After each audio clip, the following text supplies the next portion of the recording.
Beloved ones, I am Ashtar Sheran and I come now to speak with you about a practical art that many of you sense but few have fully practiced, the anchoring of galactic light into daily matter. This is not mythic poetry alone, it is an embodied skill set, a tender technology of frequency, discipline, and humility that allows vast, high-frequency impulses to descend without shattering your form. To anchor galactic light is to take cosmic impulse and translate it into human service, to let star codes weave into your relationships, your work, your neighborhoods, your crafts, and your local ecosystems so that the high tones are not distant spectacle but tangible support. Imagine a seed of starlight pressed into soil. If the soil is prepared, watered, and held, the seed sprouts. If the seed is flung onto rock, it burns and is lost. The same principle applies to light. My purpose in this transmission is to guide you through frameworks, practices, and cautions that will help you be reliable channels and wise stewards of the influx that is now available to you. Listen not only with ears but with body tone, let the field of your attention breathe this instruction in as a practical manual, then test it in small steps and refine as you go. The first rule of anchoring is preparation. Prepare your container.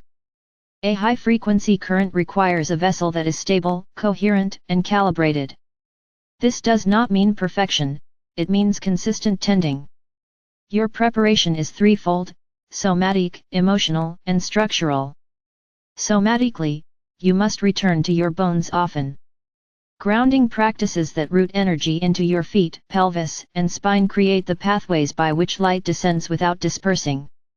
Simple daily practices like walking barefoot when possible, conscious breathing into the base of the spine, and micro-movements that shake and release tension help the nervous system accept higher charge. Emotional preparation is about clearing contracted narratives and unresolved charge that attract distortion. A heart full of old grievance acts as a static barrier. An open heart that has practiced forgiveness and boundary can open and close with discernment, allowing light to move. Structural preparation concerns your life systems: stable sleep, rhythm to your day, reliable nourishing practices, clear agreements in relationship, and a support network. These practical supports make you less likely to short when a surge arrives. When I say prepare the vessel, I do not ask you to withdraw from life to become perfect vessels, rather, prepare while you live. This is the art of everyday sanctification, small, regular acts that invite recalibration. The next principle is translation. Learn to translate codes into form. Galactic light often arrives as geometric signatures, tonal fragments, visions, or sudden shifts in feeling. Untrained, you might interpret these as grandeur and broadcast them into confusion. Translation is the slow work of receiving, testing, contextualizing, and forming language, symbols, or actions that humans can use. When a code arrives, pause, ground, invite your inner counsel, and ask for a small experiment you can run that day. Translate a geometry into a repeated tone you hum while you work, a visual glyph you sketch into your notebook, a micro-ritual you perform before entering a meeting. Over time, that language accrues validity. Results appear in subtle shifts in mood, productivity, or relationship tone. Trust iterative testing rather than immediate proclamation. The third principle is calibration. Not every light pulse is yours to anchor. Discernment is central. There are many frequencies present in the field. Some are eddies, some are invitations, some are distortions. Your responsibility is to test what matches your integrity, capacity, and service intention. Use simple tests. Does the impulse encourage sovereignty or dependency? Does it ask for secrecy or transparency? Does acting on it support life or cause harm? When in doubt, wait. A portal that insists you move immediately is often a provocation. Patience is a virtue of anchoring. The fourth principle is integration. Anchor the light into repeated forms that create habit. A single grand transmission without repetition rarely holds. You must translate the influx into daily gestures, a specific breath pattern that accompanies creativity, a sequence of movements before you begin relational conversations, a writing ritual that stitches the cosmic code into practical plans. These repeated acts are the mortar that binds frequency into matter. Consider the example of a teacher who receives a burst of clarity about new pedagogy.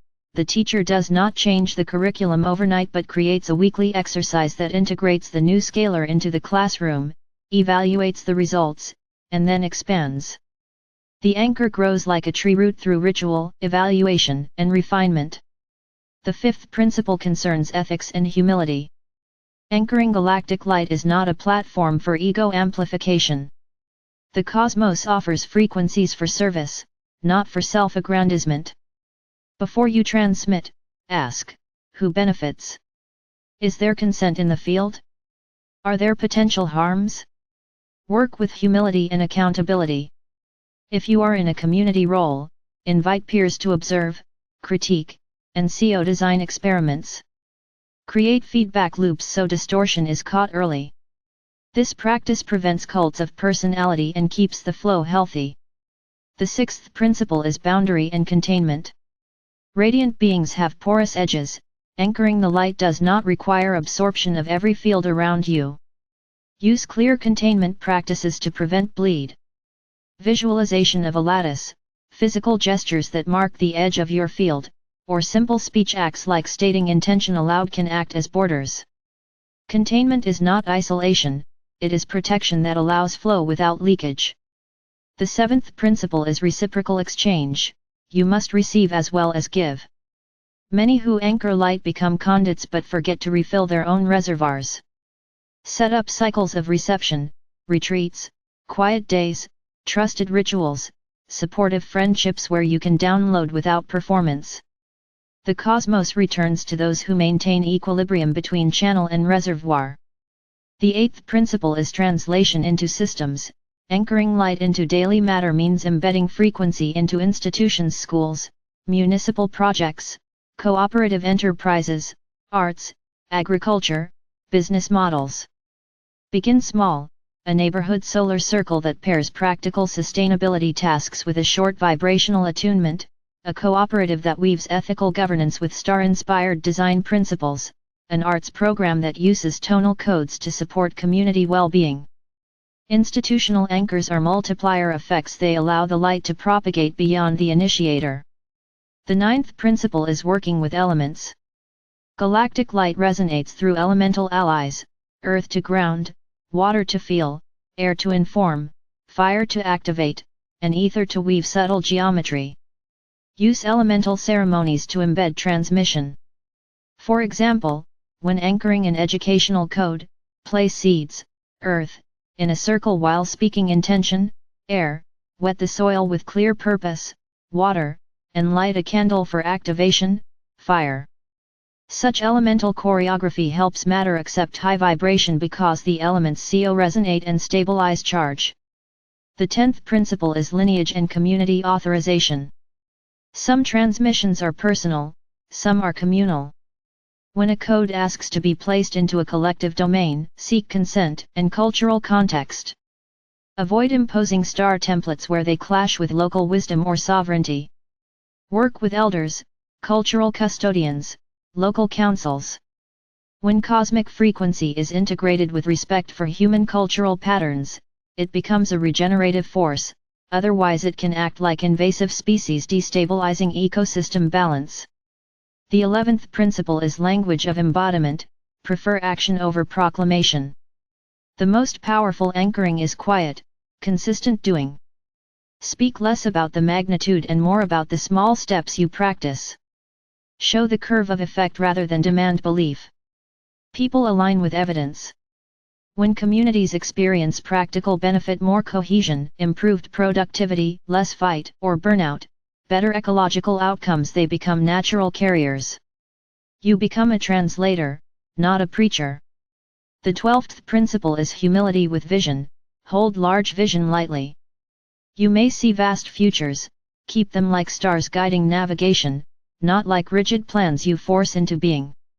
The cosmos adjusts, conditions shift, human will intercedes. Hold your vision with tenderness and willingness to iterate. The 13th principle is safety protocols. Whenever you work with higher frequencies, anchor in ethical signposts, do no harm, preserve consent, do not use manipulation. Be explicit about your safety practices. Who can access transmissions? How are people supported if a shift challenges them? How do you step back if field pressure becomes unsustainable? Create fallback plans and community support so nobody is left destabilized by sudden change. The 14th principle addresses embodiment thresholds. Large downloads may pass through you but will also land in your field gradually.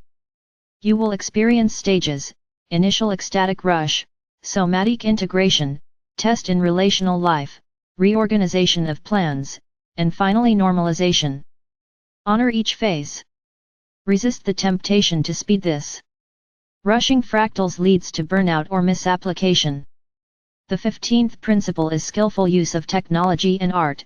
Material culture can help store and transmit codes. Sculptures, music, design, architecture, and even software can become repositories for galactic patterning if created with intention. Artists and technologists are allies in anchoring because they can craft artifacts that human senses can interact with daily. Commission works that embed patterns in public spaces, mosaics that carry geometry, sound installations that play attunements at specific times, playground designs that invite children into new movement patterns. The 16th principle is training and mentorship. Do not assume your path is solitary. Seek mentors who have practiced anchoring, apprenticing for seasons under those who have a track record of integration. Mentor others as you grow. The craft of anchoring multiplies through relationships, not declarations. The 17th principle is experimentation and measurement. While some of this work is subtle, you can and should measure outcomes in human terms: changes in cooperation, rates of conflict, productivity, creativity indices, biodiversity metrics in local soil, school attendance, community satisfaction. Use both qualitative and quantitative measures. This not only validates your work but also informs refinement. The 18th principle is scaling responsibly. When a pattern works in a small community, scale slowly. What functions in one valley may not translate in another climate or culture. Build local teams who know the terrain and adapt forms responsibly. Avoid export models that impose sameness. The 19th principle is dealing with opposition. Anytime light shifts systems, some will resist. Prepare for pushback with steady communication, openness to dialogue, and transparent governance. Resist the urge to crush dissent, rather, integrate critique as data. Use councils, listening forums, and amend practices when needed. The 20th principle is joy and celebration. Anchoring heavy currents can feel strenuous. Celebrate small wins. Joy increases coherence and attracts more aligned support. Make ritual of success, communal feasts of gratitude, and public acknowledgement of collaboration. Finally, remember that anchoring galactic light into daily matter is an apprenticeship of humility, craft, and patience. You will not always be spectacular. Often your greatest service is ordinary reliability, the steady person who breathes the tone, rocks the cradle, signs the paperwork, cleans the hall after a meeting, and returns the borrowed tools. Keep faith. The cosmos roots through reliability.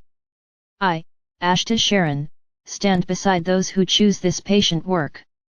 Call to me as you prepare your vessel, as you translate a code, as you test your first micro-practice.